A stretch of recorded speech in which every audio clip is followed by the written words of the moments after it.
क्या तुम मुझे पुरानी जगहों के बारे में बता रही हो? कोई नई जगह सोचो जहाँ हम ना गए हों। हाँ, तो चलो किसी रेस्टोरेंट चलते हैं, क्या ख्याल है? जा सकते हैं। उसी रेस्टोरेंट में जहाँ असगर ने अभी अभी काम शुरू किया है। वाकई में वहाँ जाना चाहिए। हाँ, इसी बहाने जाकर उससे मिल लेंगे, क्या ख्याल है? अच्छा ख्याल है तुम्हारा, मना कैसे कर सकती हूँ।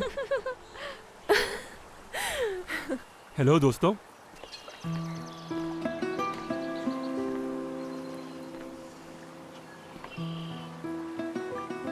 नाराज हो? क्यों नाराज होंगी? हम कोई बच्चे तो नहीं, भूल जाओ ये बात। बहुत अच्छे, जब तुम इस्तांबुल जाओ तो मुझे बताना, हम कुछ प्लान कर लेंगे। तुम्हें कैसे पता चला कि मैं इस्तांबुल जा रही हूँ? शायद मैंने बता दिया था। इस्तांबुल में मैं जरा मसरूफ रहूंगी, अगर वक्त मिला तो जरूर कॉल करूंगी। आखिर दोस्त हैं हम। ठीक है। क्या तुम भी इस्तांबुल जा रहे हो?